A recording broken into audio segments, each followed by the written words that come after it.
আসসালামু আলাইকুম। আশা করি সবাই ভালো আছেন। আমার চ্যানেলে সবাইকে স্বাগত। বাংলাদেশের রাজনীতিতে তিনটি দল মূলত দেশ শাসন করেছে: আওয়ামী লীগ, বিএনপি এবং জাতীয় পার্টি। এই জাতীয় পার্টির প্রতিষ্ঠা ছিলেন সেনা শাসক জেনারেল এরশাদ। জেনারেল এরশাদের মৃত্যুর পর এখন তার ভাই, রক্তের সম্পর্কে, এখন তিনি দলের চেয়ারম্যান এবং তিনি প্রাক্তন বিরোধী দলীয় নেতা সংসদের। এখন এই যে জি এম কাদের, জাতীয় পার্টির নেতা, তিনি পরশু পিটিআই এর সাথে এক সাক্ষাৎকারে বলেছেন যে শেখ হাসিনাকে দেশে ফিরিয়ে এনে বিচারের মুখোমুখি করা উচিত। বাহ, কথাটা শুনে খুব চমকে গেলাম যে কে কার বিচার চায়। আপনারা এতদিন ঘি বাটার খাওয়ার জন্য পিছে পিছে ঘুরলেন, সুযোগ সুবিধা নেওয়ার জন্য, এবং আপনারা এই সংসদে মাত্র 11 জন সদস্য নিয়ে প্রধান বিরোধী দল হয়ে গেলেন। আপনার তো লজ্জা থাকার কথা। এবং এই নির্বাচন কতটা ফেয়ার হয়েছে, সুষ্ঠু হয়েছে, এগুলো আপনি নিজেই জানেন। তারপরে সেই সংসদে আপনি বিরোধী দলীয় নেতা হওয়ার জন্য সবকিছুকে ন্যায় নীতিকে জলাঞ্জলি দিয়ে আপনি এই সরকারের সকল কুকর্মকে বাহাবা দিয়েছেন।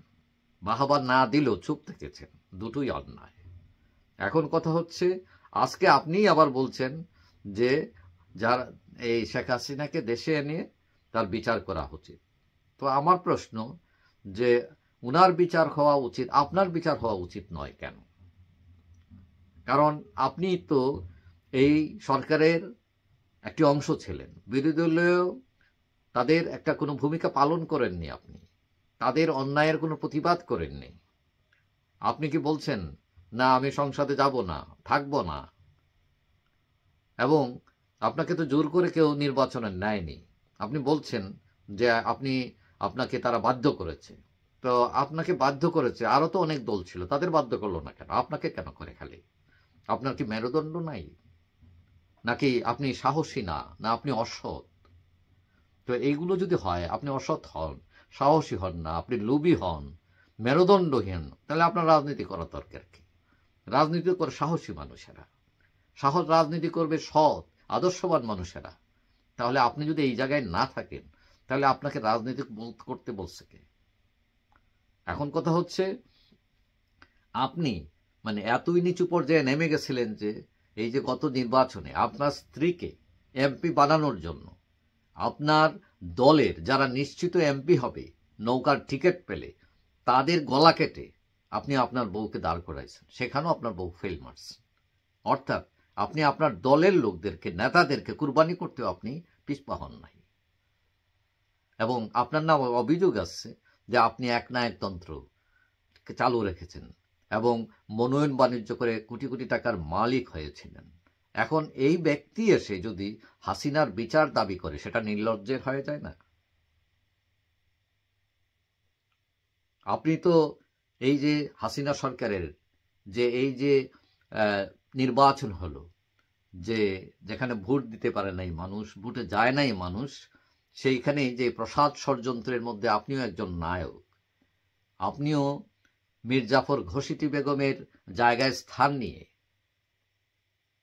শেখ হাসিনার সাথেই ছিলেন। শেখ হাসিনার আস্থাভাজন ছিলেন আপনি। ঘসিটি বেগম, মীর জাফরের মতো যারা সিরাজউদ্দৌলার আস্থাভাজন ছিল, আপনিও হাসিনার আস্থাভাজন ছিলেন। কিন্তু ওই ঘসিটি বেগম, মীর জাফররা যেরকম উল্টে গিয়েছিল, আজকে আপনিও উল্টে গেছেন। আজকে আপনি শেখ হাসিনার বিচার দাবি করতেছেন। সুবিধাভোগের সময়, মাখন ঘি খাওয়ার সময় আপনারা সবাই ছিলেন। এখন বিচার হলে তো আপনাদের হওয়া উচিত, শেখ হাসিনার একার হবে কেন? কারণ নিজের দুশ্চোখে লাগে না? সবই বুঝতে পারেন, আপনি জানেন না। কথা হলো, আপনাদের মতো ধূর্ত যারা আছেন, ঘি মাখা, আপনি অপরাধ করছেন, এটা একটু একটা অন্যায়। আবার আপনি অপরাধী হয়ে আবার আরো অপরাধের শাস্তি দাবি করছেন। হ্যাঁ, এটা হাস্যকর না? এটা তো ডাবল অন্যায়। আমি মনে করি সবার আগে জি এম কাদেরকে ধরা দরকার। এই প্রসাদ ষড়যন্ত্রের, এই বিশ্বাসঘাতকের, যারা রাষ্ট্রের সাথে বিশ্বাসঘাতকতা করেছে, যাদের মেরুদণ্ডহীন, অসৎ, লোভী, তাদের বিচার সবার আগে হওয়া উচিত। যাই হোক, সবাই ভালো থাকবেন। আশা করি দেখা হবে অন্য কোনো ভিডিওতে, ইনশাআল্লাহ। আল্লাহ হাফেজ।